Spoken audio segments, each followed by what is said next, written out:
3, 2, 1, action. Welcome back, everybody, to the Land of Work and Joy podcast. I'm your host, Mr. K. It's my co-host, Blessed. Saint is out somewhere doing some business, but we hopefully will get him back on the next one. Yeah. So, you all right, man? I'm all right. How are you? I'm all right, man. Did you go for the Danica experience? Nope, but I really wanted to attend. Okay. Yeah, but there was a reggae something at East Park there. Oh, okay. Is that where you were? Yeah. How was that? The turnout wasn't so good, huh? Wasn't so good. Okay. Yeah, but the music itself, it's good because those guys do live music. Okay. Like live music. The music was good, yeah. The music was okay, but I guess it was a bad timing. Oh yeah, maybe clashing with Danny's thing. Danica, Yeah, because Danny is pulling some numbers. Pulls quite some numbers. Yeah. Mula traffic jamu nangwenya.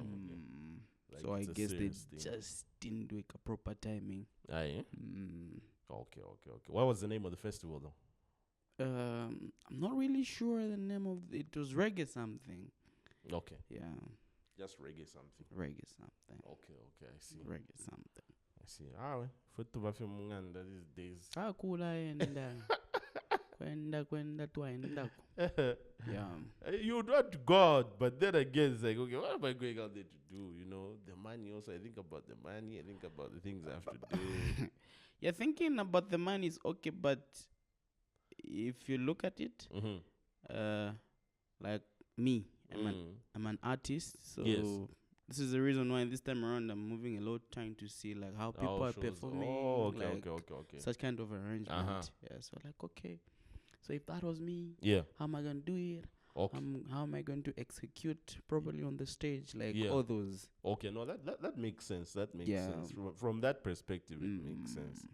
I think if you have a purpose, something like that, rather than just entertainment, there's nothing wrong with entertainment. It's okay as well, once in a while, that type of thing. But I think I had my period where I kind of overindulged in entertainment, and now I'm trying to pull back a bit from that. You should get back to it. It's interesting. But I think I'll use it more for networking. You get to move and say like, okay, I guess this one is a good performer. This one, because there are those. Yeah, I think I just need to do it more in the perspective of networking. Oh yeah. Yeah, in that sense, rather than just going out and just having a good time. Yeah. I'm a business to HR. You need some connections. True. Yeah. So iPhone 17 knife, my are you ready to purchase that? You have some money for that? Boss? No.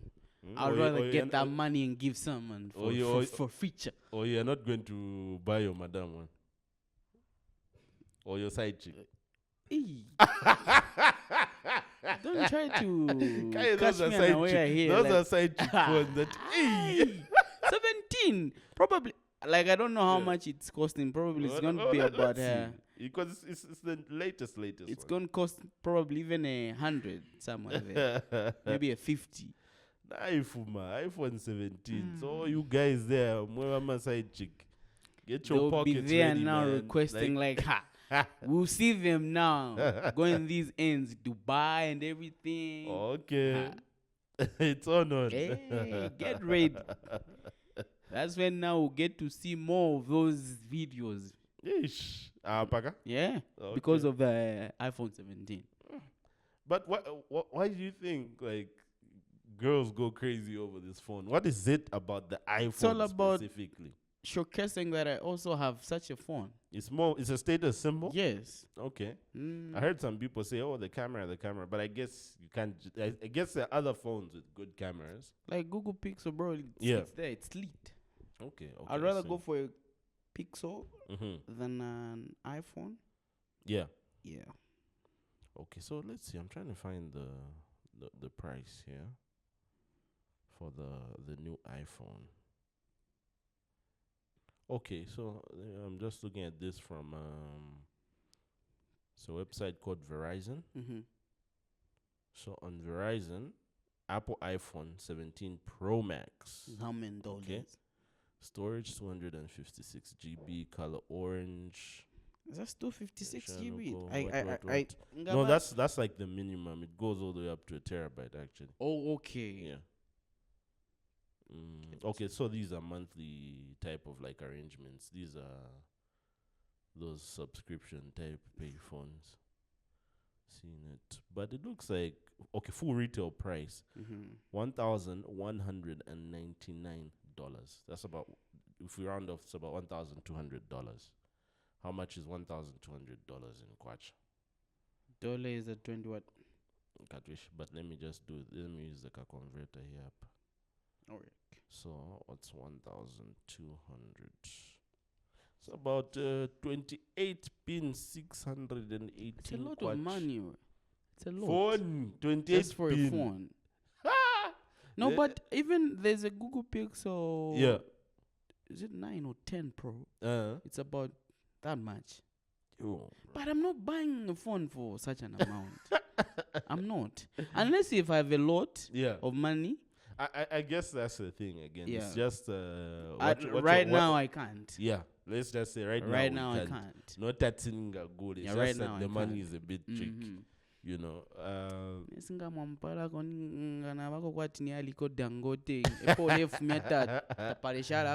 not like where you get a 28 then you remain with nothing for a phone and the next minute it's broken. I know. Not even at Aliko Dangote, bro. You just start getting a good salary here and there. People are getting that phone. True, I bet. You know, those guys with money. That's a lot to get for a side chick. What, like, and why?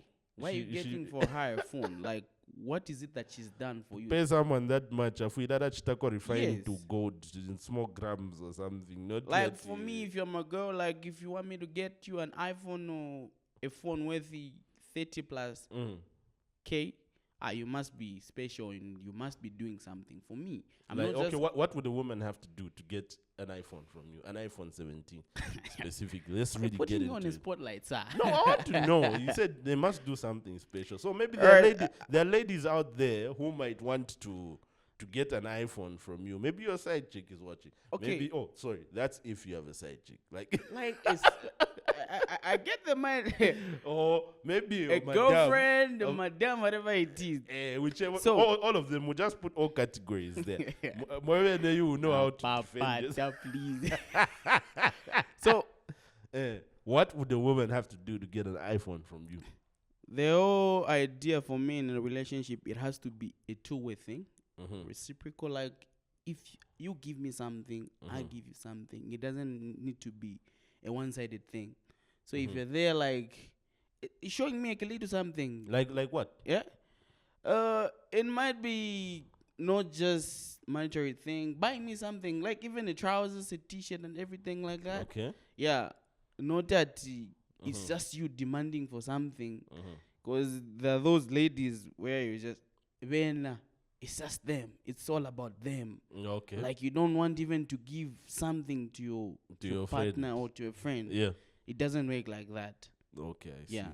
So it has to be a two-way thing. I do something, you do me something. So now for ladies who want to get an iPhone, you get me a this phone, man, I also get you phone. Get me a car, I also get you a car. Come tini compete. Yeah. Bro, getting someone a phone. Come tini compete. You have to press it with your strength. Or good, like, there are those because people are so fast these days. I give it an iPhone, but it's a phone. It's just one of these no-name Chinese brand phones. Like you don't even know the brand. Like no, but that's what these Chinese do. Yeah. Okay, bro. An iPhone is such an amount. Okay, but I don't have such an amount. Okay, but you want an iPhone? We'll give you one. Just go behind the back doors. They'll bring you the iPhone. It is a big iPhone. That's what they do. Okay. So, but yeah. I see. So that's that. Buy this man something. Get me something. What's this? That's what you need to get for this man to buy. Yeah. And you must be genuine. Like, don't fake it, bro. Like, hey. But how are you gonna know if it's genuine? Because people can pretend. Yeah, I know.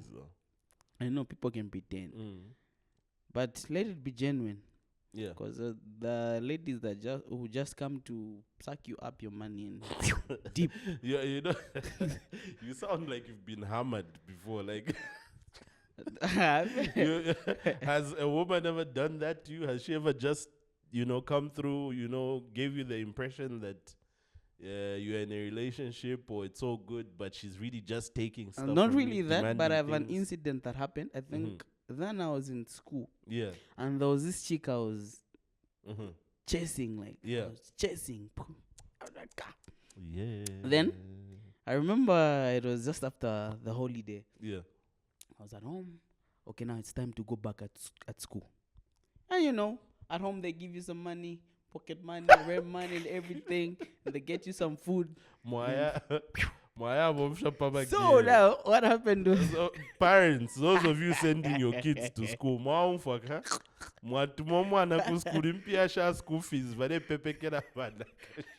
no, it wasn't school fees, but it was... Are you sure? Yes. No, with school fees, with me, school fees, no. It wasn't... It was just the pocket money. The pocket money, like, okay, they give you money for the month. So you've never used school fees for... I've never. School fees for a kachil or just for a kachik? No, with school fees, I was very I was very conscious about it, and where am I going to get the money from? So with school fees, the first thing I did when they gave me school fees, go and pay, and it's sorted. I would use the other money. At least, because like some guys are like they go blow all the school fees. I know. Or even just put the school fees on a Kabola bit. Thinking that it will go and bro. Then you lose the money. Hey, I'm not doing that. So it was a pocket money where they give you money to cover upkeep. Okay, yeah. For the month. Yeah, I was like, that's what I did. I was like, okay, what am I going to do? This chick, she's nice and everything. Okay, must have been a very beautiful woman for you to want to blow your upkeep. So this dude traveled all the way from Mazabuko. Where was the lady from? Was she based here in Lusaka? She's based here in Lusaka. Okay, she might see this. No, it's okay. It's okay. Yeah. You just don't mention her name. I came through from Mazabuka. We met. Spent. Go in the details. Me, I want to know, what did you spend on? That you spent on this woman. Tell us, where did you go? I beg you. Nenda kuloji. No. We didn't even go to the lodge. Like it was just an outing, food and everything. Okay. Yeah. Oh, okay. Food and everything, transport money. Then. So you went out for lunch. For lunch, did some to my extra things, but it turned out to be different. So it's like, nah.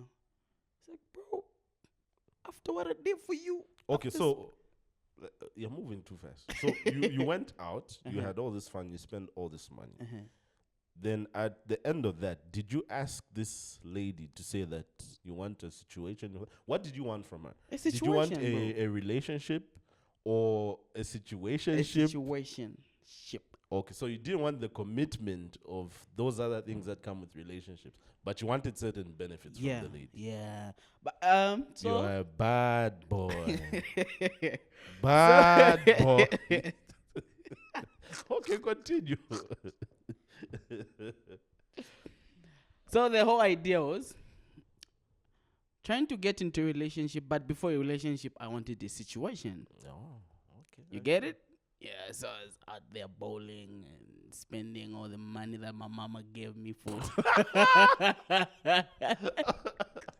Just imagine that. I see. Then turned out to be a different thing. And she said no. Yeah. What was the reason for saying no? No, I have a man. I can do that. What? Yeah. After Moya. Bro, yes. Like okay, here's something I also don't understand. Ladies, help me out. You are in a relationship with somebody, but still you find it okay to go out with another man. Yeah. You make an effort to meet you this. go have dinner, you have these things that typically people in couples do. Yeah. And, you know, at the end of the day, when this person now wants to take things further, that's when you pull out the card, say that you're in a relationship. Why didn't you just say it from the jump, though? I can do that. You're slick. You're a hustler. You're a criminal. Come on. You're scamming, eh? You're a scammer. Scamming is I know. I'm in a relationship, so that can work out. I was like, okay. That's cold, man. Bro. Just remained with my car transport money. It's like, bro, no way. Life must have been very hard after that, eh? Just imagine. You know, because I remember being in school, even when you had your money, you know, there are those points where you go broke. Yes. And it's just wild. Now, you've blown your money on this chick. So, so it was just the first 1 week when we just opened. And yeah. First 1 week when you just opened, bro, like the money finished on a girl. That's how, when the whole situation, like, I was like, okay. I gave her transport money. She went back. Then I went to squat at my brother's place because I didn't want, on the other side, mom to know, like, oh, this dude is in Lusaka. Because they knew that, oh, he traveled. But where were you going to school at? I was in Mazabuka then. Okay, but then how, if you're squatting at your brother's place, then how were you dealing with school, though? Eh? How were you dealing No, with it school? was because I came from Mazabuka to meet the chick. To meet the chick. Yes. So people at home knew that, oh, this dude is in Mazabuka. Okay, so if they find you in Lusaka, they'll be like, what are you doing? We know you're in school. Okay. So I went to Osaka because I explained to him, slept there. The next day, back. Bro, it was all square pieces. Square pieces, bro. Some new. Who could tell me, guys? You got what you deserve. You know, living with the greats. I was like, yeah. I didn't get all those to my snacks. I tried to figure out your maps. Tenzo Tobera Masuku. I told that Masuku for that 1 month. Hey, so but I'm not doing that again. It was a lesson at the end of the day. Yeah. We hope you learned your lesson. I learned my lesson. That's cold, man. Spend all of that and Nish just tells you no. That one is a scammer, so no.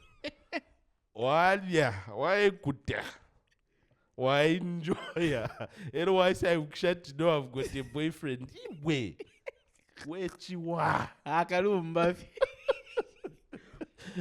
You're a thug. I'm telling you, bro. Like, yeah. So, 1 month. That was something else, man.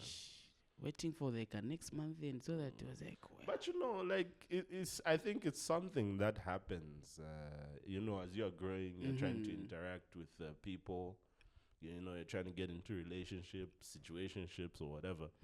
Yeah, you're gonna have to take a few L's, you know, but it shouldn't make you bitter. Don't let these other women suffer and you don't buy them an iPhone because of that one, you know. And you know the funny thing, love wins at the end of the day. Yeah, I know, but you know the funny thing is, after going back at school, then it was 2 weeks after.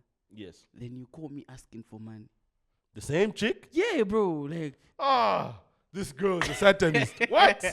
Like, so I was like, okay. Asking me for money. The guts. No.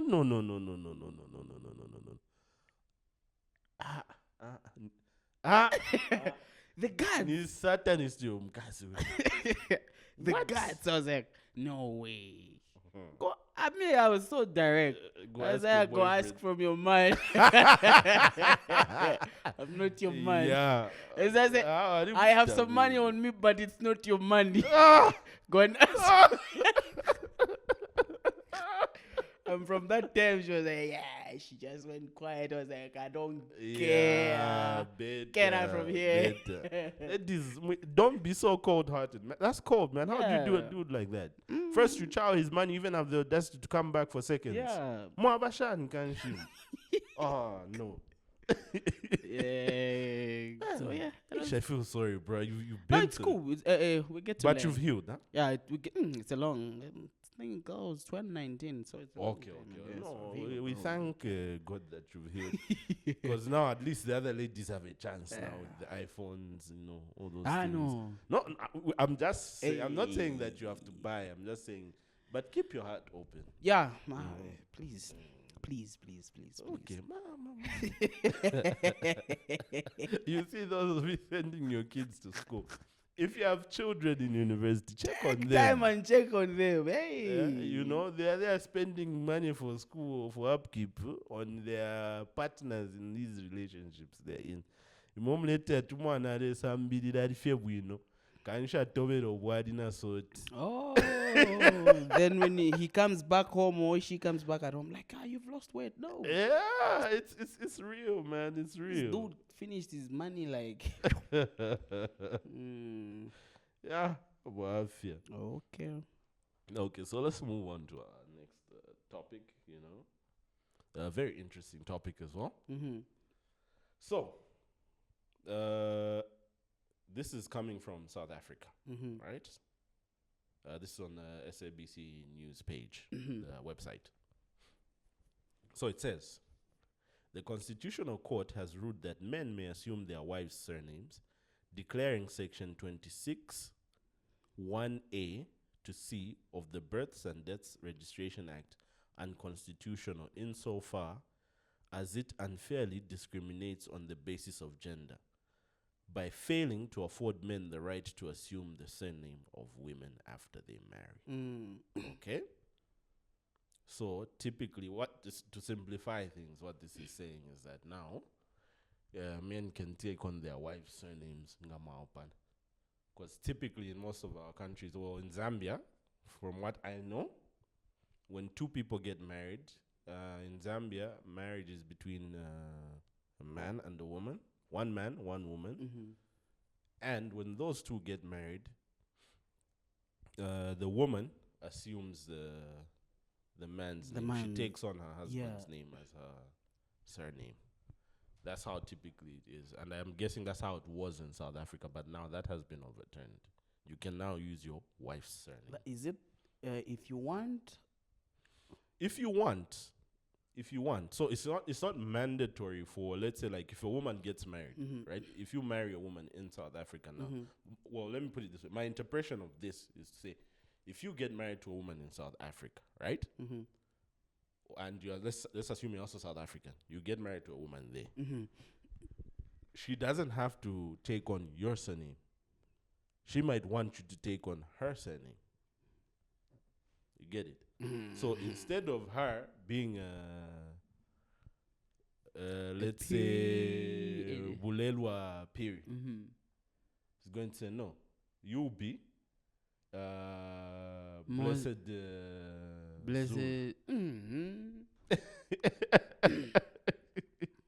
or blessed Mfana Foot. So you take on her name. You get it? Hey, but why?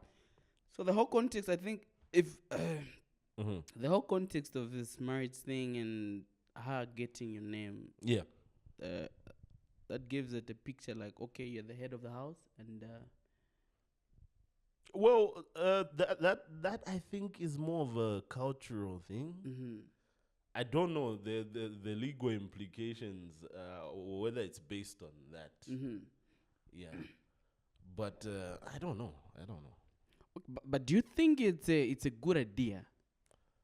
Well, look, I think with such things, it's okay. There's really no big deal at the end of the day. I think, like what you're saying, people have attributed like that whole arrangement we used to have of the woman taking on the husband's name as maybe a form of submission. Yeah, it is. Yeah, a form of submission. In other aspects, it's just a cultural thing. You take on like your husband's family name and whatnot. But beyond that, what really is the function of that? Because there are women, again, and like you said, like many people might look at it like that. but they're just names at the end of the day. Yeah, they're names, but it doesn't determine the nature of the relationship. Yeah, they're names, but it actually shows that she's submitting to you. Okay. If you look at it, so here's the thing. Me, I marry, right? I marry this chick, Bene. Bene. Like, she's Bene Mwemba or something. She has to change. It has to be Bene Mwemba, period. To give it a picture. Oh, she's now married to Mr. Piri. If now me, let's say if it was me, I'm Blessed Piri Mwemba. Like, is she the one marrying me? Like, is she the head of the house? I don't think it denotes that, and it doesn't have to. It simply just means you are married to this woman. People will interpret it in a different way. I think of course, people will interpret it in a different way because of the cultural norms and societal values we've lived by. They'll interpret it like that. But from where I'm looking at it, like, if this thing is supposed to show submission to you as the husband symbolically and say, this woman is submitting to you and whatnot, there are cases where, like, a lot of people get married. Yeah. Right? They go into these institutions of marriage where they submit to these people. But this person's character, again, when you look at it, different. It's not one worth of being submitted to. You get what I'm saying? So the whole there's how can I best explain it? Like, there's the names shouldn't determine the character. Okay. I think it should work the other way around. If you have the character of a man that needs to be submitted to, then it's okay. Then I think those things will fall in place. It's more or less like a title, the way we say, like, honorable and whatnot. Some of the people we call honorable, bro, they're far from it. You get what I'm saying? They're not. And sometimes those titles make you get lost in the source. You become a bit more, aloof, because you think, oh, I'm the honorable, this is the way it's supposed to be, or I'm the man, or whatever. No. But it actually makes sense, because if you go allow me to quote, in the book of Genesis chapter 2 verses 24, the Bible says, a man shall leave his what? His mother and his father's house, and where? Joins the what? Let me just read that. No, find that. You don't want to misquote that. A man shall leave. Okay. So the Bible says, Genesis chapter 2:24. That's why a man leaves his father and mother and is united to his wife, and they become one flesh. Okay. So I would agree, because the Bible doesn't say a woman shall leave his mother. Yeah, and you see, again, I think submission is an act. Yes. A woman might take on your name, but she's still not submissive. You get what I'm saying? So just that whole nomenclature and those semantics is not necessarily enough. Submissiveness should be attached more to character. These things, or Mr. Whoever or whatever, I think they are more so or less like titles. That's just the way I'm looking at it. So you're okay, like you take your madam's surname. First of all, it depends on what kind of woman I'm marrying. If she's the kind of woman I want, and we also get along, I'm also the kind of man that she wants, we have that mutual love and respect, I have no problem with that. Okay? Of course, maybe my family members and what's this might be up in arms. But you see, like, what has it changed about me? That you're not a man. I still have my... Yeah. You still have your man. I still operate in society. Yeah, what's this? So what determines what a man is? I guess is it that's his title or the way he behaves? Then you're not putting value to our tradition and customs, because it's been there. Okay. It's been so like now that. there's also now, if we now come to traditions and customs, then now maybe we can take it from that aspect to say, okay, in Ekonafuma, our traditions are so and so. and also her traditions and customs. But okay, now let's make it a bit more interesting. Let's say in my tradition, the woman must assume the man's surname. But in her tradition, the man must assume the woman's surname. But you love each other. Then what do you do in that case? She must respect the man. Like, it's what all about her. Yeah? What about her and her culture? Because since now we're looking at it from a cultural perspective, so do women get less priority in things because they are women? You know, because now we're looking at it from a cultural aspect. The whole thing in Africa, generally in Africa, you know, the whole thing is that you get to submit to a man. Okay, let's not. Okay, okay. You get to submit to a man. Yeah. Okay. So now, in such an instant, like where in a tradition and custom, you have to get a surname. Then on your back end, it's the other way around, that where she needs to get your surname. I bet we must strike a balance. Okay, so then how do you do it? The balance would strike is her getting my name. It's not a balance, bro, because then now it's still going in your favor. Because she's married to me. I'm not married to her. We're now talking about... You're also married to her. I paid a dowry price. What if she's the one paying in her tribe? Then if she's paying for my dowry price, then it's okay. I'm going to do that. But if I'm the one paying for the dowry and everything, you better get my son's name. Even if you're a punk? I'm a man. At the end of the day, I might be a punk, I might be whatever it is, but according to tradition and custom values, I'm a man. Okay, so I think this is another challenge I have with when it comes to traditions and customs. You know, firstly, with a lot of these traditions and customs, we are missing a lot of context, especially for us younger people. We're missing a lot of context as to how these cultures and traditions came about and why they were practiced that way. Number two, culture and tradition are dynamic things. They're not static. What I mean by dynamic is culture and tradition change over time and circumstances. So some of the certain cultures and traditions we are practicing now as a result of trying to be loyal to traditions might have come out of a circumstance that is irrelevant now. You get it?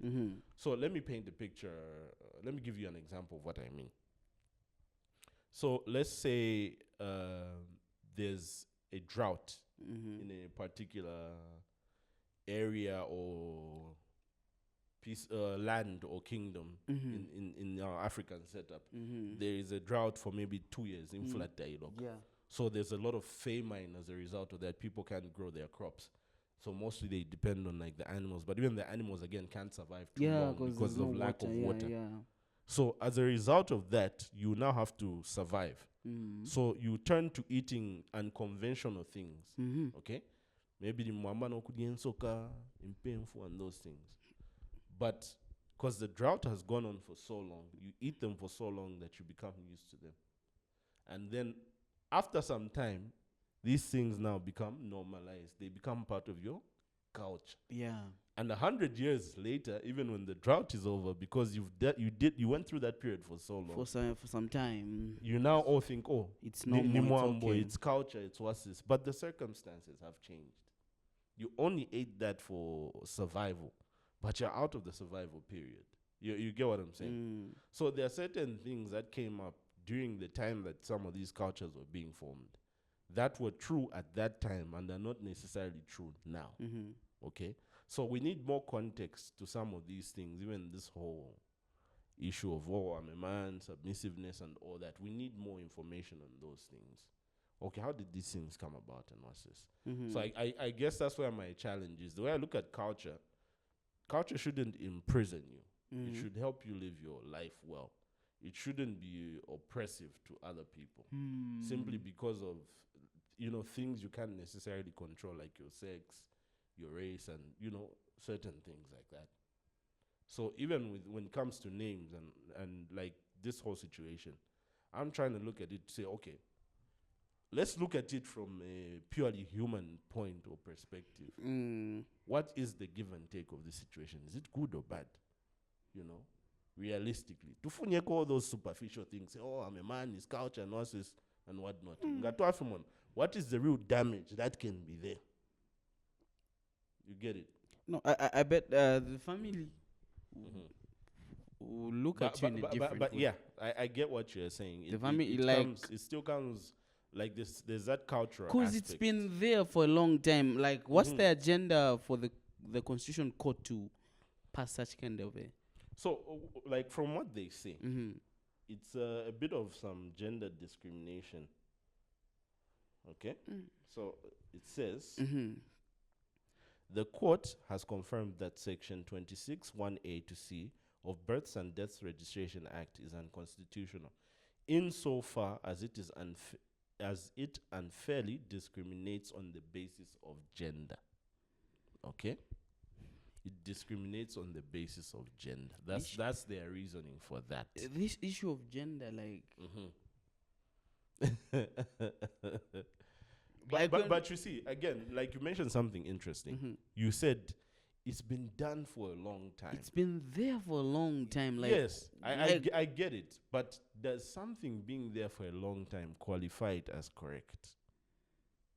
No, it doesn't. But like this issue of them saying gender, whatever it is, like me, I'm not okay with that. Like, what's there? Like, so now you mean it's okay to just go ahead and get my girl's surname? No. The next thing, that's more like now saying, okay, it will be okay for me to go and be kneeling to a fellow dude saying, can you marry me? No. Okay, now you've just taken it where it wasn't. Like, sorry. I don't know how you've arrived at that. Because the whole issue of gender and everything like that, there's always an agenda. No, not necessarily. I think, because of culture and traditions, certain cultures and traditions, it shaped the way you think and your values. But like I was saying, you need more context as to how some of those traditions and cultures came about. When you go back then and really understand what some of those are, then now you can come back and say, okay, you can choose for yourself, not say, okay, this is right or wrong. For most of us, in most of the cases, we grow up and we're just told, oh, you get what I'm saying? Yeah. We've never really had the chance to really understand that thing for ourselves, and analyze it, to really question that for ourselves. Like, why should it be like that? And if you just take things for what they are, you miss out on what the reality of certain things might be. You'll be going on with a certain narrative which might be steeped in abuse and whatnot. I'll give you an example. Another example. I came across, there's a man I follow on Facebook. He's is it Kasamba? He's from the Copper Belt. But MCing and what's this for weddings, and he does a bit of comedy like that.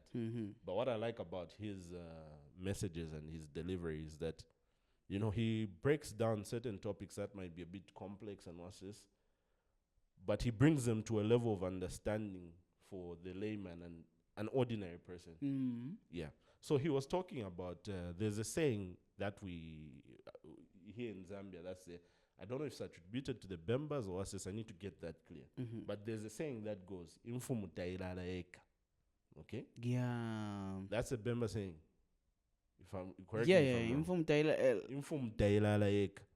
But in translation, what that means is the king does not sleep alone. Okay? That is a saying that is used when a Bemba chief or king dies. Okay? There's a practice that was there, and I'm guessing it's not just with the Bemba chiefs or whatever, but with certain African chiefs and every king groups and they practice that. Like when a chief or a king dies, they don't get buried alone. They find other people whom they throw in the grave together with the king or the chief. Okay? So he was talking about that particular instance. Now, I'm not sure whether his account is correct, but what he was saying was kind of like, don't quote me directly on this. I might get a few things that he said wrong, but you can go to his page and I'll try and put the link in the description. He says where that came from, or like those people they used to kill to put in the grave with the king or the chief. Have you ever thought about who those people were? No. So the way he explained says, some of them are those people who did wrong things in the kingdom, makabola and whatnot. Oh. But in certain instances, it would be situations where, like you, if you are the king, you go you see like a nice chick in the kingdom. You want her to be your chick. Then she denies you. Akukan. So you fix that same person because of that tradition. Hey. So over time, it becomes an abusive thing, but it's a tradition still. You see what I mean? So it becomes it kind of becomes a tool for fixing people that don't please you. So if you say, you get what I mean? Yeah. So that's an example he kind of gave and the explanation he was giving. So we really need to go back as a people, like as Zambians and maybe even as Africans. Let's examine our cultures and traditions. I'm not saying our cultures and traditions are wrong. Don't get me wrong on that. I just think we need to reevaluate some of the things that we hold on to dearly. Because some of these traditions that we use, they were circumstantial and they worked at a certain time. Yeah. But we also have to find the motive for some of these things that are developed as cultures and masses.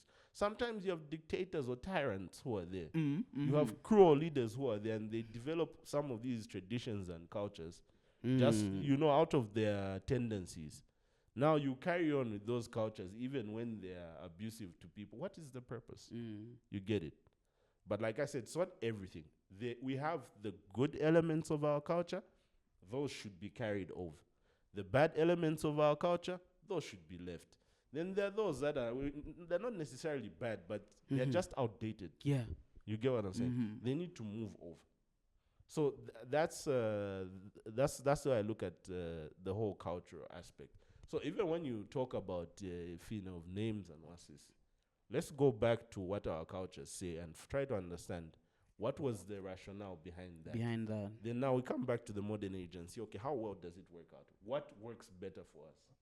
You get what I'm saying? Because even when making that culture to say that, a woman must take on a man's name, somebody had to do it first. Maybe there was something else they were doing prior to that.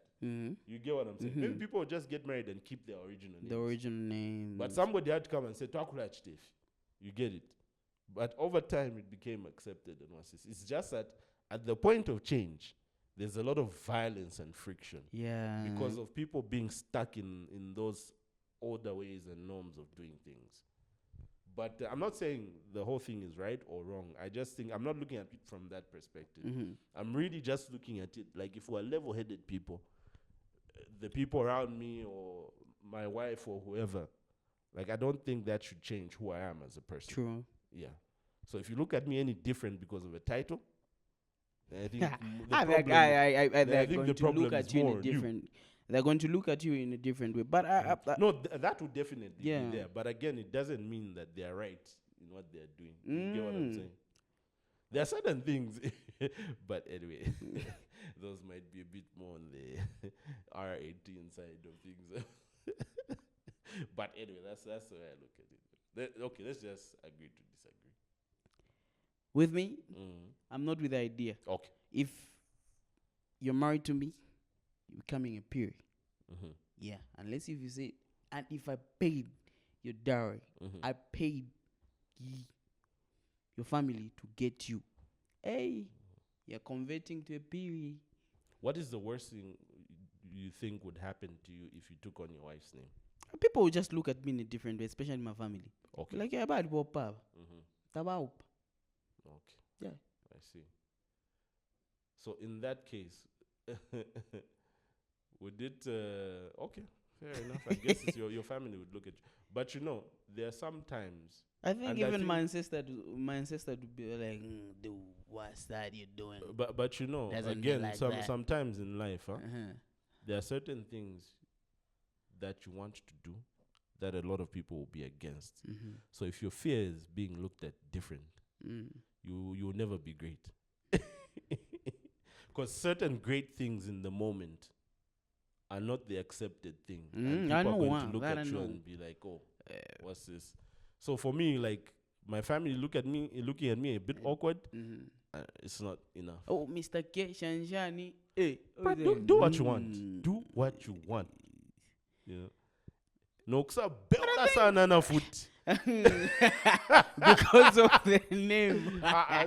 So now you'll be finding it difficult because you want to look at me one way, then you find okay. So now look at it. Like, okay. So just to show you, like, no, I'm still the fantastic, phenomenal person. This is a woman. I'm like, she's married to me. When she, this is Mrs. Spirit. Yes. Then what are they going to be calling you? So if her name is like I was saying, if let's say her name is what word can we use? Let's say her name is Ayanda Nkosi. So you'll be blessed in Nkosi. So you'll be Mr. Nkosi. Yes, or you can be, if you want to even do it better, you can I'm be not doing blessed that. Piri Nkosi. No. Wow, this is this is Mr. Nkosi. Like, bro, no. That's a disrespect on my surname. How? No. I'm not dropping my surname for like. Oh, you can be blessed Piri Nkosi. Now, the whole, like, how are they going to be addressing you? I've said Mr. Blessed Piri Nkosi. I know. It must be Mr. Piri, because that's you. You've been Mr. But Piri. even her. You've been Mr. But even her. You've been Mr. Lungu from the time. No, but so what has the woman been from the time she was born? She's been Mrs. Piri. No, she hasn't. She was also Mrs. Nkosi. Yeah, but the whole context is, there's no way at work now I'm going to, people be like, oh, Mr. Like, no. You, when you were born, you have your birth name that was given to you. Yeah. Then all of a sudden you started music. You developed another name. Did your name not change? It doesn't change. I'm still. And people were still calling. People call you by. There are certain people who don't even know your real name. Yeah. True. So what's wrong with you being Mr. Nkosi? No. For a surname, no. Yeah, this is Mr. Nkosi. Married to Mrs. I was like, no. Look at that. This is Mr. Nkosi married to Mrs. Nkosi. Like, it doesn't. What's wrong with it? It doesn't. No. It's just a statement. It doesn't really. That statement. Okay, what reality does it say about you? Badi bopa. Okay, if you say badi bopa, what does it mean about you as a man? Does it make you less of a man? I guess so. Even if your wife still respects you, she's submissive, you are still a very successful man, does that make you less of a man? Because somebody thinks badi kupa. Yeah, badi kupa. So somebody else's opinion of you is more important than your reality. So, me, I'm not. No. Yeah? Someone else's opinion is Instead truer of Mr. than P. No, Mr. No. Mr. Nkosi. No. The wealthy Mr. Yeah, Nkosi. I'm not doing that. It must come with certain benefits if I was to change. Yeah. But what about your wife? What benefits does she get? Yeah. By changing her surname to yours? Do you know what the Bible says? In the end days, like, women will be there rushing in order to have someone's surname. That's what the Bible says. Okay. Let's look at for that scripture. Okay, now please. that's a different thing, man. If we start going for there, a man's surname, not men rushing for. This is what I'm saying. Like, if we start saying that, that's a different debate. Because now you're saying in the Bible it says that, and it specifies say the end times. So now the argument I'll take you into is, are we in the end times? No now that knows. would be a whole other okay, argument. the Bible, hey, women will rush, like, will be eager. Okay, and look. Uh-huh. I understand what you're saying. All I'm saying is you need to look at some of the beliefs and value systems that you have a bit more carefully. Because you'll be going on certain value systems that are rooted in abuse, manipulation, and some other negative connotations. Not that everything you believe is wrong, but have some grace to re-examine some of your cultural beliefs and traditional values. Then from there, once you have the context of where some of these things have come from, at least now you'll be more informed. Don't just take what is given to you as the truth or this is what it is. You see, even that strong position you have to say, no, it's supposed to be like this, it's because that's what you believe in. Those are your cultural values and nonsense. But have you ever thought, you get what I'm saying? Yeah, so have a bit of grace to go back, examine that, and then what's this. But I'm not saying you should change your name and what's this. You know, so as a Christian, it's okay. You can say because you're a Christian, those are Christian values. This is what we do in Christianity, and you can go with it. Yeah, but I'm taking from the position of let's remove that religion, what's this and whatnot. In general, there's no real harm, really. I ain't dead. Yeah, okay. I'm not doing that. Sorry, my girl. I'm not doing that. I'm not getting your surname. You know what surname. I think this is because of that girl who child is mine. My girl, I'm not getting your surname. You're getting my surname. You made this man a very difficult man to deal with. You've made it difficult for the other women now. If you want me to get your surname, I'll come and pay for my door. Then let it be the other way again. It must be the other way. Not when Icona. Yeah, but anyway, that's I just found that like quite interesting. Yeah, it is very interesting. But I bet they're there that will get to have the women's like get the other surname. Yeah, they're there. No, they're men willing to do that. So, but now, play. Dave. Yeah, we're here, sir. Yeah, so let's move on to our next topic. Yeah, we're talking about corruption, grand theft. Yeah, we've had a story that was making the rounds recently in Zambia. Here, it's a corruption case involving a former foreign affairs minister, Mr. Joe Malanji. Yeah, he's involved in a corruption scandal. He was sentenced to 4 years. 1, 2, 3, 4. Yes, let me just read through the article. This is on Kalemba. So it starts, says, prison suit awaits Malanji. Former Foreign Affairs Minister in the fallen PF regime, Joe Malanji, is today set to exchange his sleek designer tailor-made suits for a plain orange prisoner's garment, following his conviction for grand theft by the Economic and Financial Crimes Court yesterday. So that's it. Following the dramatic testimonies, the former Minister of Foreign Affairs, alongside the former Secretary to the Treasury, Fred Yamba, were yesterday found guilty for the mismanagement of $5 million meant for the purchase of property, which Malanji diverted for personal gain without with the blessing of his former boss, Edgar Lungu. Okay? Yamba was charged with 2 counts of willful failure to adhere to guidelines relating to the management of public resources, while Malanji was charged with 8 counts of possessing property suspected to be proceeds of crime.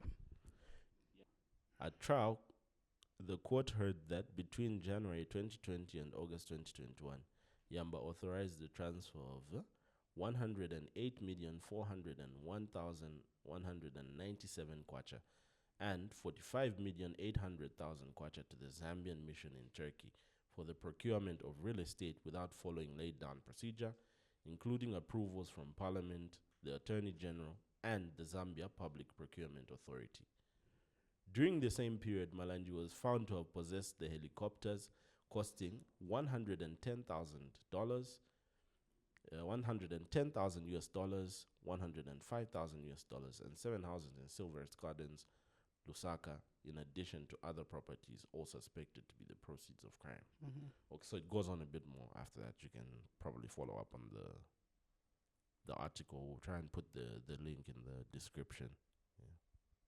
Yamba abrogated the law relating to the management of public property when he approved the transfer of 154,200,197 kwacha for the purchase of a chancery in Turkey.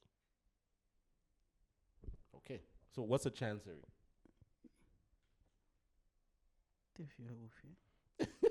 Are you checking the correct thing? This one is a better definition. So this is from vocabulary.com. A chancery, okay? An office of archives for public or ecclesiastic records. So it's some type of office for archives. So I'm guessing that's what they were trying to purchase, yeah. A record office for public archives of those of ecclesiastical, legal, or diplomatic proceedings. Yeah, so it's some kind of office mainly for archiving.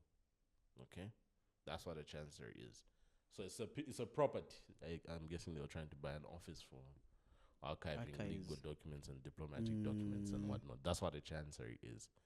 So the money was released for that. So there's two things that happened there. Firstly, money was released without following the procedure. Okay. So he was supposed to have, that transaction was supposed to have gone through approvals from Parliament, the Attorney General, and the Zambia Public Procurement Authority. So there are three offices it was supposed to touch before that. But it's like the money just went directly. So that was the first crime, okay? Which was committed by Yamba, according to this article. Then, when that money now got to what's this? Okay? Turkey there. It's alleged that Mr. Malanji went and withdrew that money, Babi Kama bags, and then he flew back with that money, Pandek. Then from there, he went on and purchased these things. For his, so the money was for his personal gain. Yes. Because the money, the property that was intended, they didn't get the property. Spent, yeah, it wasn't. You know, it wasn't purchased, procured, or it wasn't purchased. So there's that instance. But hey, looking at the amount of money mentioned here, guys, up. It says. Evidence also showed that while serving as special envoy for the late former president Edgar Lungu, Malanji traveled to Turkey on a presidential plane and returned with $4.6 million, which he carried in 2 bags but denied. Top Drug Enforcement Commission investigator Kwaleda Mukedebai and Congolese magistrate punched massive holes in Malanji's story that he had lucrative businesses in the neighboring DRC Congo, after he allegedly diverted $5 million meant for the purchase of the chancery in Turkey.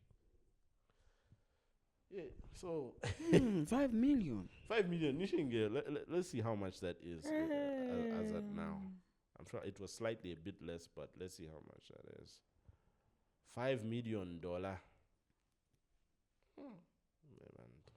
It's a lot of money.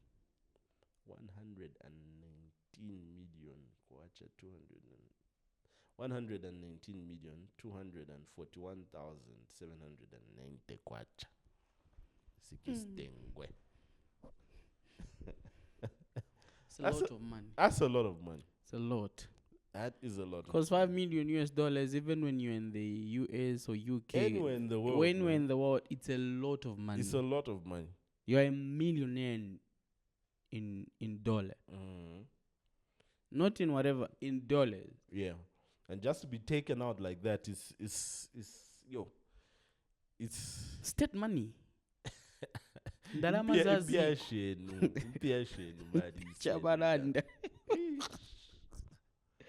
Bro, like some of these people can be ruthless. Just take but you see what I see from this whole situation.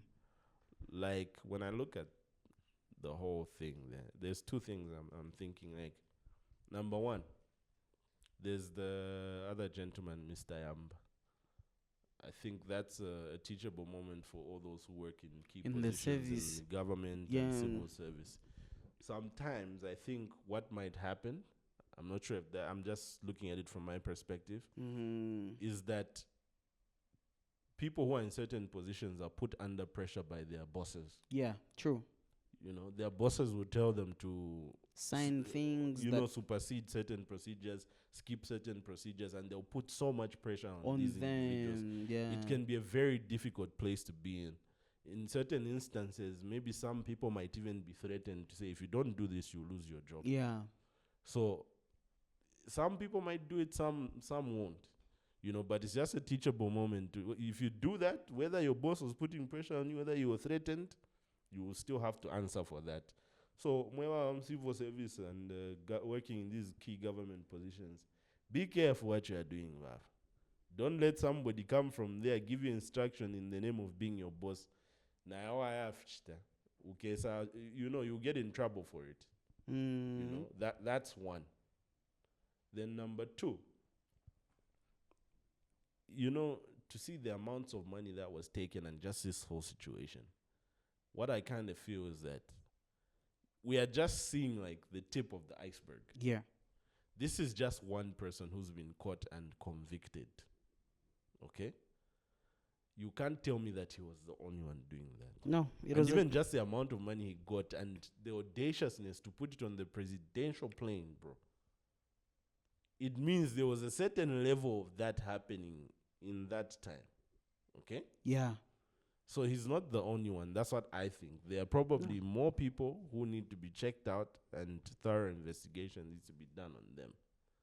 But there's no way. And what's this? You get a presidential jet? Yeah. Phew. Take. I don't know. Or just even the police or authorities. How am I going to explain this? Back in the country, at the airport, get the bags, put them in the car. It's a presidential jet. Yeah. And you can't no put one will question. You can't put anything on that plane, my president. Mulandu. Yeah.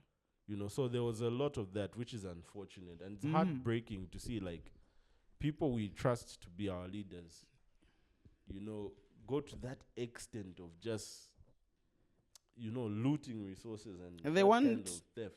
They want to better their lives But the problem, it's like what we were talking about last time, and I think that mindset needs to change. I think there's a bit of a mindset that we have that's a bit damaging.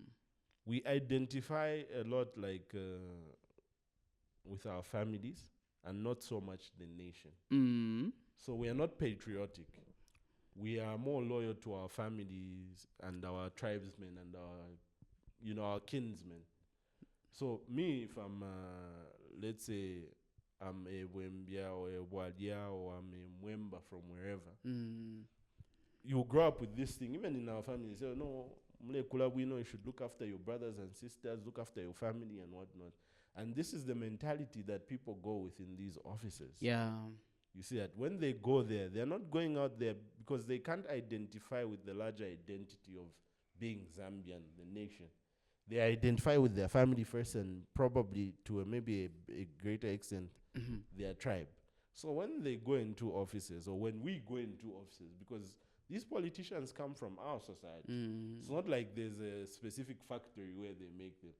They come from they go to our churches, they live in our communities. But once they get into that office, these are things that happen.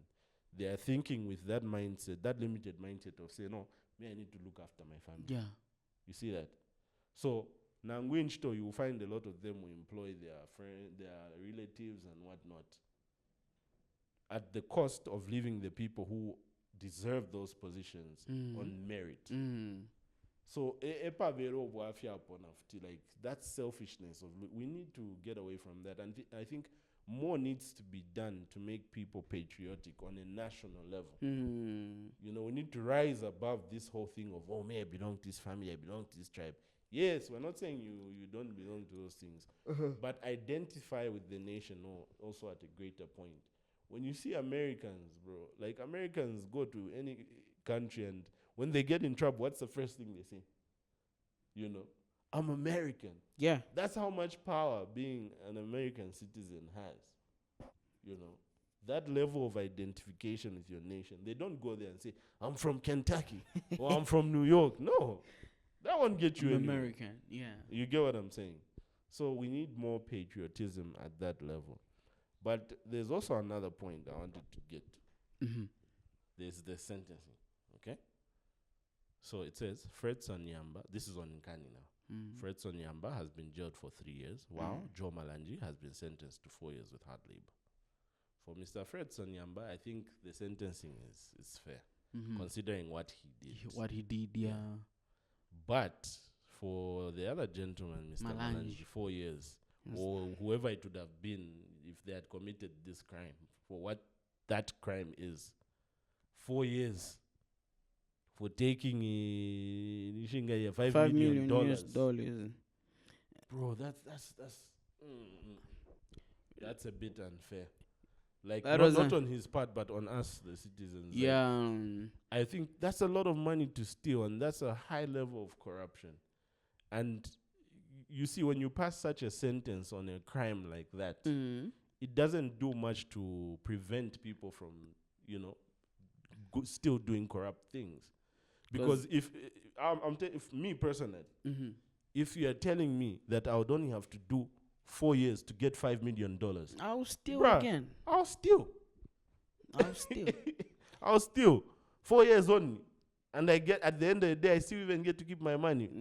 There you walk away with the money. Yeah, because apparently some of that, like some of the money and properties and what has been recovered, but some of it hasn't.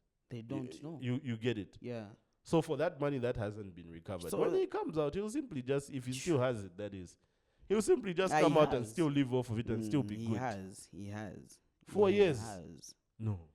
4 years. I think the sentencing needs 4 years is a little. Yeah, for to set that as an crime. example for such a crime. Yes. I think a 10 or a 15 would do. Yeah. To set as an example to those working in the offices, let's say a minister or whatever it is, to set as an example, if I'd gotten state money or whatever it is, or you're involved into corruption, they'll do you like a 10 or like a 15. Yeah. Then you'll be scared to do certain things. Yes. Because you'll be scared like, okay, 15?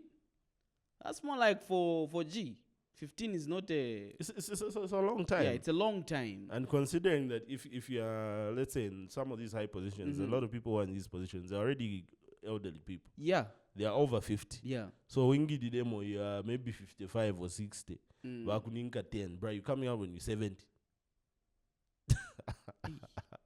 And just the harshness of prison, like, it's not something an elderly person can sustain for too long. Because 4 years will be like, okay, it'll be just, this is 2025, 2029, this dude will be out. Time moves that fast. I mean, just look at... like 2021 was just what? Yeah, it was just recent. It was just recent. Now we're already... It's more like the next... After this general elections, the next general election, you are out. You're out. It's just a tenure of a president, like. And you see why I keep saying that it needs a stiffer punishment, because the damage that corruption does is so vast. You know, if we're talking about an individual, let's say Waibafe just that company, that money, Waibafe maybe from a person or assist. You are an individual, you're stealing from another person. But you still get locked up for about that amount of time.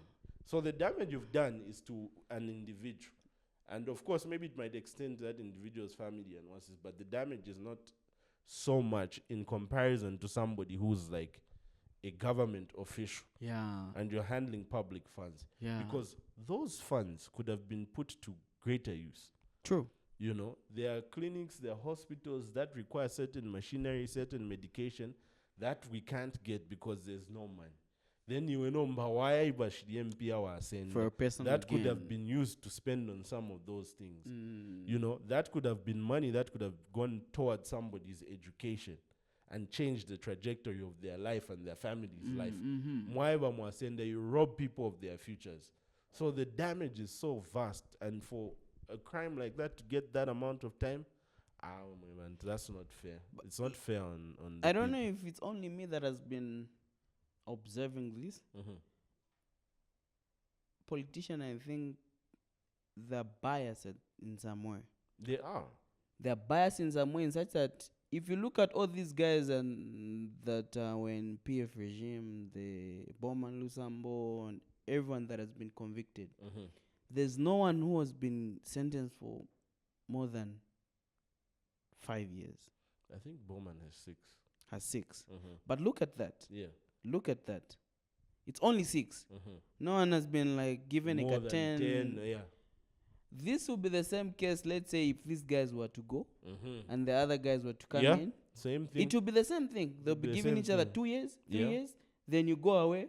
You get away with everything that you got, with everything that you stole. You come back and enjoy. Yeah, and enjoy. You know, giving each other this but light if it sentences. was just a mayor guy who is not a politician, and they will do you bad. Okay. As an individual, you feel like the heaviness of everything. But with politicians, they walk away with murder. Yeah. You know, which is the disappointing thing. My other point I wanted to mention also was say, okay, quite all right, we've seen that there was corruption and what's this, and pretty much most of the people who've been arrested for corruption are from the previous regime. But let's also be honest and look at things factually. You can't tell me that everyone in this regime is an angel. Is perfect. We haven't seen anyone get convicted for any corruption in this regime. I don't know, maybe I'm ignorant, maybe my investigation, they take forever, how long, but some of these things shouldn't take that long. Yeah. Especially when the evidence is there. It's clear, it's vivid. You get what I'm saying? So, this whole thing, or the fight of corruption, it should be balanced. It should show a factual picture. When only people from one regime are getting arrested, it seems a bit off, because you are not going to convince me and tell me that the people from the current regime are not corrupt. You know, you're looking at the Minister of Amari Reporter, the FIC report. Okay. The Auditor General's report, all those things. You know, you see all these figures they are putting there. There are billions of dollars in financial outflows of money moving illegally, and there are all these figures that are being put out there to indicate that the levels of corruption have increased and there's still corruption. You get what I'm saying? But we haven't seen any firm stance or grip on anyone in the current regime to give us that confidence that, okay, there's really that, that truthfulness in trying to fight corruption, or that push in really trying to stop this. We haven't seen that, and I think that needs to change. We need to be balanced in the way we're doing things, because you're not fixing anything by just arresting people from one side. Arrest all thieves, man. They're thieves. Thieves are everywhere. Just because you are from this party, then no, thieves are everywhere. Yeah. So if a thief is in your party or the other party or wherever they are found, deal with that. True. You know, that's something I think that is critical. We need to come off of that whole mindset of political parties and put the nation first, because the nation is bigger than any other program. You know, so it was just heartbreaking to hear that, and 4 years only. 4 years only. You know, and even more heartbreak realizing that there's probably more people in the previous regime and the current regime still at large, still looting, still So it's terrible. We need to improve, and that mindset we have as Fianacha and the family one. That where you just want to better yourself and your family. No, we need to change that. We need to do something, even at school level, where we reinforce patriotism in the nation. Because at this rate, we will all just be stealing for our bellies. And that won't take us anywhere. That's the unfortunate thing. Got away. Yeah, so that's that with Mr. Malanji. Malanji. Mr. Yo Maps, man. Maps. Musiyani, Elias Musiyani was released as well. I thought he went. How long was he locked up for? What was he sentenced for? I mean, like, what was his sentence? 6 months. 6 months. Yeah. And he spent how many months? 4. Yeah. How come he came out? He didn't do the whole 6. I think that was good behavior. Oh. Yeah. Okay. Mr. John Wick on his best behavior. Yes, but that was good behavior. Yeah. Then you good to go. So. Okay, and at least our mom guys. At least So he was there like uh the person you send to prison is even in good health and Ah.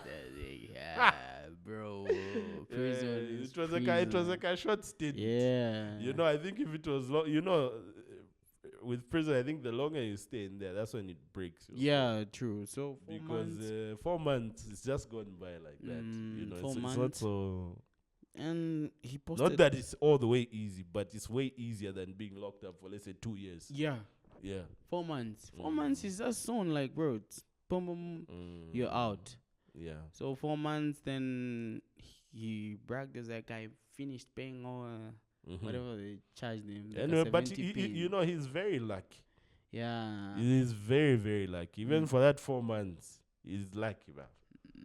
Anyway, at least he's out. Let's hope, you keep a positive mind. Yeah. And stay away from trouble. Let's hope he learned his lesson. Yeah, that's the important thing as well. Yeah? Your favorite person is in the news again. What is he talking about this time, man? Tell us. Break it down. Spotlight. This is Kandeke. Just said, okay. DJ Aeroplane. DJ Kandeke. They said, no, they'll be charging about 49,000 and there's some US dollars. That's about 50. A round figure, it's about 50,000 US dollars if you want to book international artist your maps. Wait, I thought it was a bit less than that. No. 50,000 US dollars. The Carando figure. It's about 50,000. Yeah, the Rondo figure.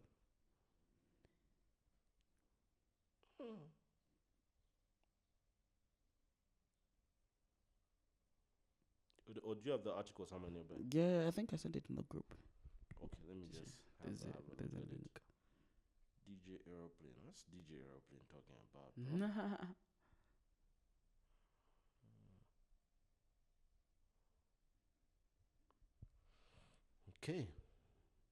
Okay, yeah, so this is on DJ Kandeke's page. It was posted on 1st September 2025.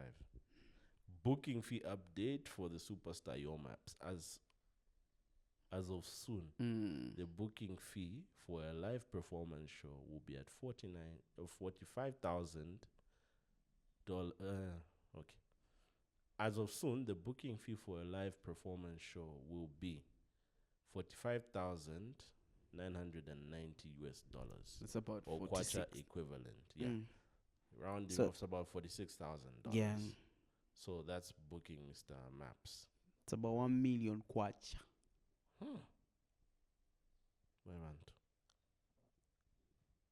Yeah. $1 million kwacha to book Mr. Maps for a live show. For a live show. One show. 1 show. 1 million kwacha. 1 million kwacha. If you have 2 shows, probably I think you only need 2 shows in a year. Even one, bro. Who's going to spend? Then you're good. Some people don't even get 200 pin in a year. Yeah. 1 million. 1 million kwacha. Yo. So now my thinking, like, I was like, okay, now for show organizers, if you're bringing your maps for a live performance, how much will you charge for the tickets? For you to recoup the money. All right. So we are just talking about events. Now, let's say if it's a bar owner or a club owner in Shangombo, yes, then wants to bring your maps to come and do a live thingy. One man like the whole essence of bringing, I guess, the whole essence of bringing an artist to a club, you would want to sell more. Yes. All right. Now, if you pay this dude the 1 million kwacha, are you going to sell the beers for 5 million kwacha? No.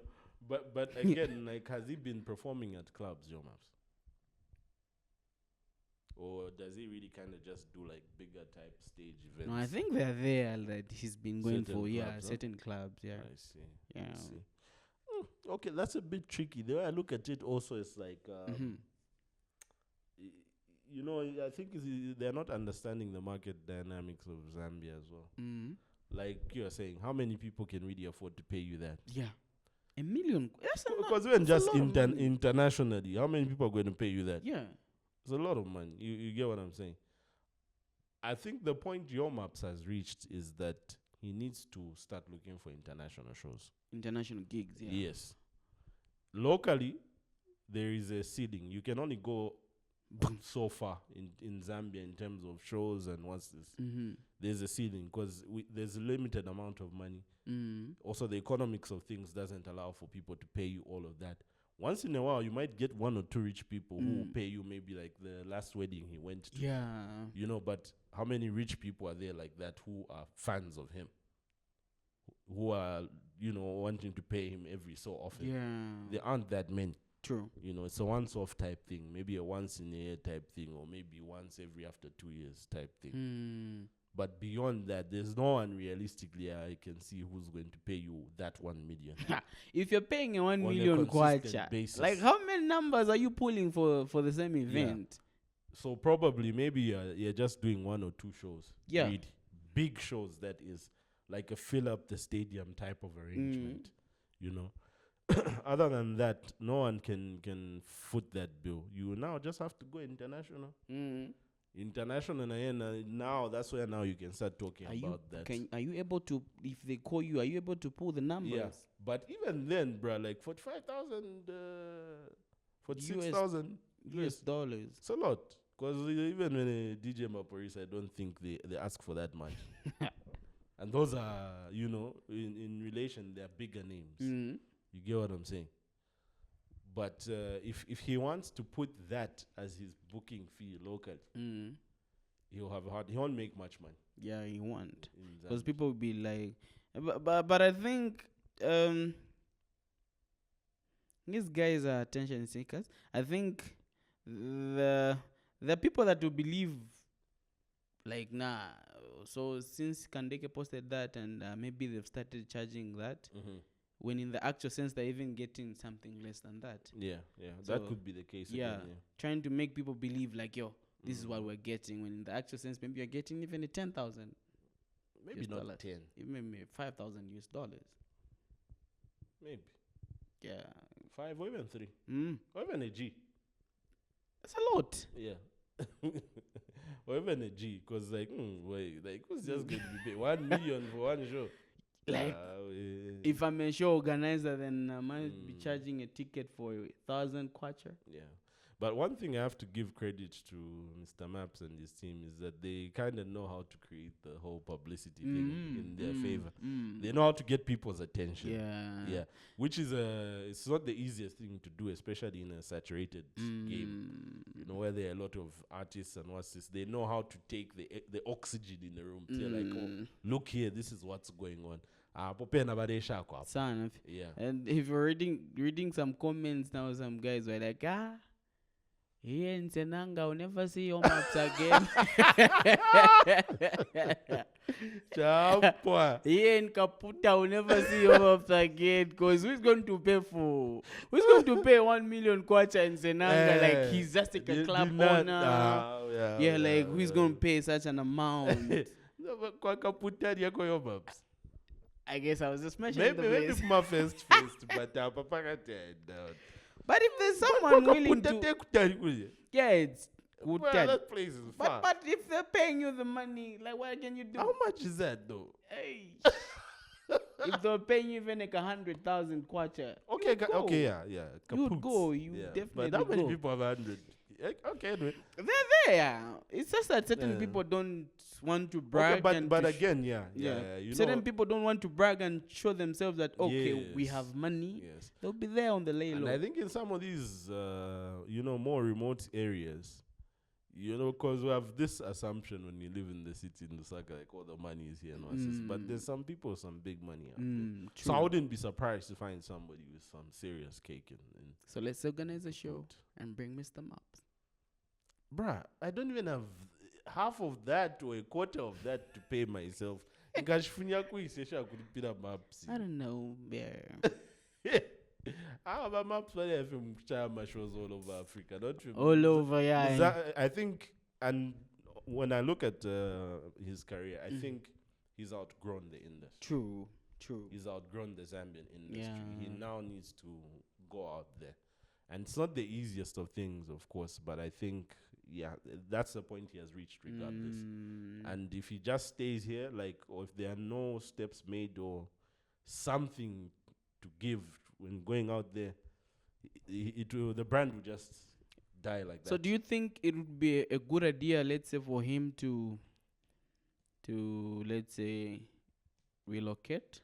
Let's say, just maybe for you give yourself some time, 6 months, maybe you in SA trying to push for moves, or maybe in Tanzania, East Africa there. Actually, I think relocation works. Yeah. Because, when sometimes certain environments are not conducive for you to do certain things. I'll give you, right now, if you wanted to make $1 million within the year, it would be very difficult for you to do that in Zambia. Yeah. But if you went to America, it becomes something real and achievable because of the environment of America. The economics of America is very conducive for that. It makes making $1 million within a year a reality, where you go from 0 to $1 million like that. But in Zambia, you can't. The environment is not fertile for that. So even with music, it's the same thing. I mean, look at one of the biggest artists in the world. I'll give an example of Drake. Okay, Drake had to leave Canada. Drake is Canadian. Yeah. He was based in Canada.